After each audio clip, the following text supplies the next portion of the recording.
So basically, the information coming in now looks like Teofimo Lopez is going to be going to 147 in his next fight. From what I'm seeing, that's what I've been hearing. Before the fight with his last opponent, which was Steve Claggett, it looked like he was just going to be sticking at 140. Didn't hear much about 147. I kind of questioned a lot of things last year when he was saying things about 147 with Terrence Crawford and fighting other guys at 147. I didn't understand what he was saying then. Even when he was kind of making up future fights, he was kind of asking guys to fight at 147, which is something I never seen him do before. I didn't think his weight was a problem. He just moved up. But for Teofimo Lopez, he's basically in the same situation as Ryan Garcia, which I'll explain later on in another video. But Teofimo is basically moving up. He's basically already been knowing that he's going to be at 147 soon. And that's basically why he was calling out guys like Terrence Crawford. He was letting it be known, like, okay, I will be in that weight class soon, so I won't be at 147.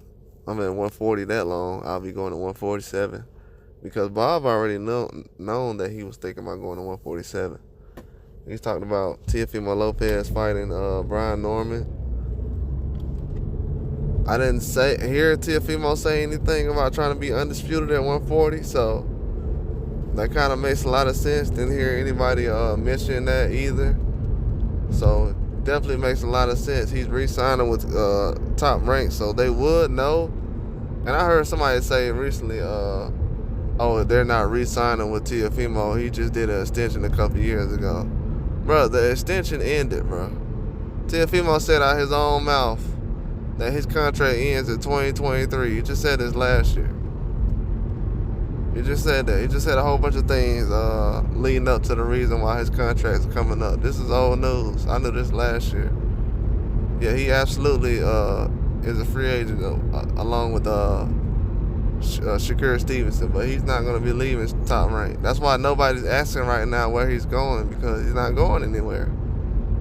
That's already known, man. I know a lot of y'all don't know that. First of all, I'm going to be real with y'all. Guys wasn't even talking about contracts until I started talking about them recently. Like, I'm the only one who really been talking about guys who contract was up, who wasn't. People haven't even been talking about stuff like that until Terrence Crawford had his last fight on with Top Rank. So that's when guys start talking about contracts and stuff like that. But to be honest with you, y'all haven't even been talking about contracts over the years. So that don't make a whole lot of sense what guys is talking about, like they know about contracts and things like that. That's something new. Yeah, that's something definitely new. It ain't, trust me, I've been watching boxing news for years. Ain't nobody been talking about contracts, who people contracts was up, unless you was a Floyd Mayweather. They didn't even know about Manny Pacquiao until he left Top Rank. That's the only time you ever heard about somebody, Manny Pacquiao, on Top Rank contract, when it was up. So that's the same situation with Teofimo Lopez right now. In the Top Rank situation, he's not leaving, bro. You would have been heard about it. Just like when you heard with Pacquiao. These people they didn't even report when he re-signed with Top Rank. They don't know what's going on, man. They don't understand that. Eddie Hearn, he basically pivoted away from that situation. Eddie Hearn was more focused on trying to, well, he wasn't focused on doing it, but he was still open to signing Teofimo Lopez. Absolutely. Yeah, he definitely was open to signing him. He did it before. He thought that Teofimo Lopez was going to be open to a fight with Devin Haney a couple of years ago, but y'all don't know that.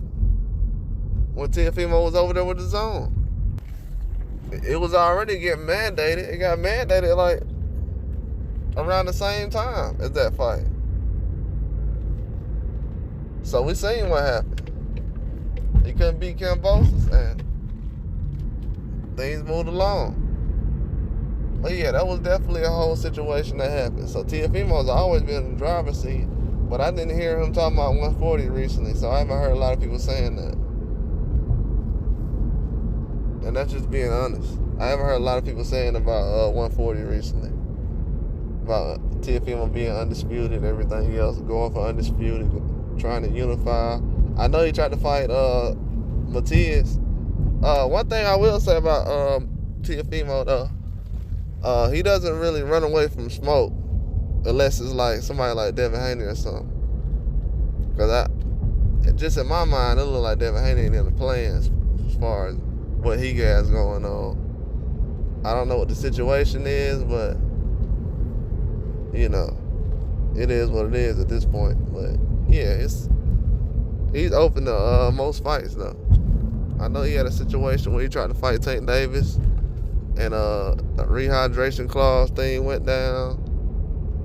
I know him and Ryan be going back and forth, but that looked like more just promo than actually is a negotiation. I mean, I just seen these guys with their arms around each other, so that let me know everything I was saying was basically the truth. Them guys wasn't trying to fight each other. Y'all friends and everything else. Y'all ain't finna fight each other, man. Cut it out, man. That's what I'm saying. Let me do this. I gotta report this because they trying to show the media, oh yeah, we just friends. I know that. So next time y'all talking about y'all gonna think about fighting each other, nah, bro, y'all friends. Remember that?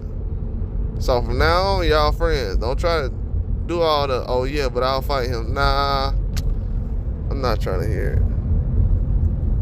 But I definitely feel like he's in the driver's seat when it comes to what he wants to do at 147, because it's not a lot of talent at 147. It's really not a lot of people at 47 to fear. We just seen what happened with Avanesian. A lot of these guys starting to age out.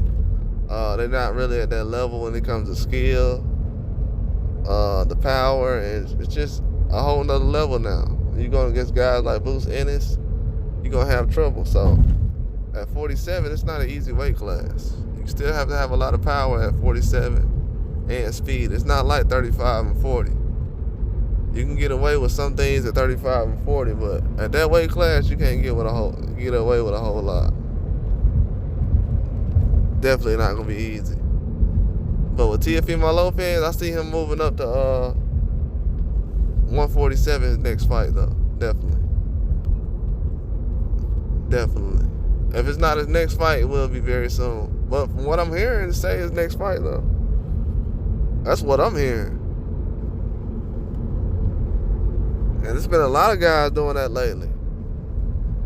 I'm surprised though, because he said recently, man, I'm surprised. He said he could make 35 last year. But maybe he could, you know what I'm saying? But to be honest with you, and this is being real, just to be honest, Teofimo, he don't cut weight like that to the point where he gonna drain himself or anything else like that. So if he feels like even a little bit drained to the point, yeah, he probably, I could see him saying, yeah, I'm just gonna move up. Even if he feel a little bit drained, he'll just move up. Yeah, so that definitely makes sense.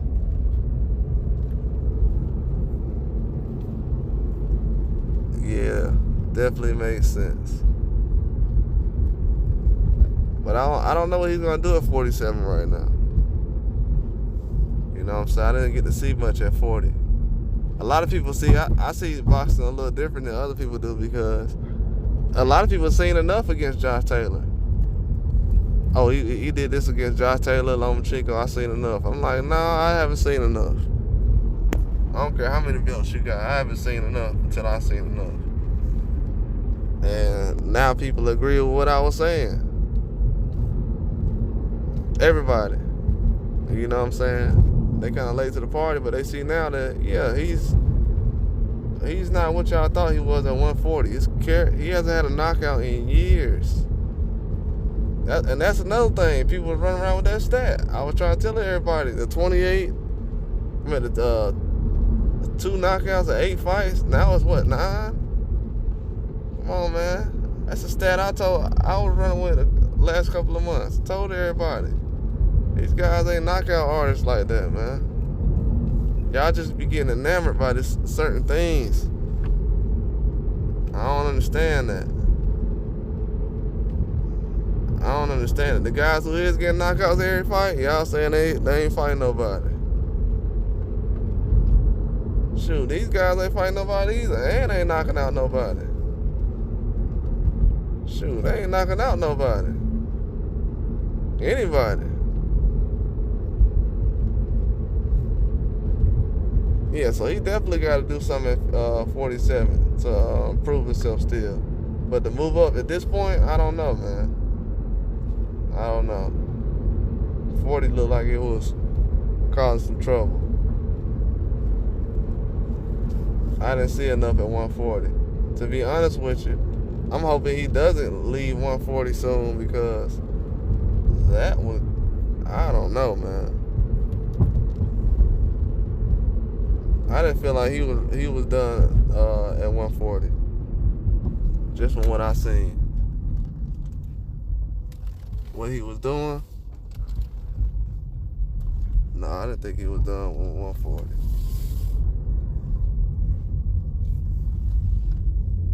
I really didn't.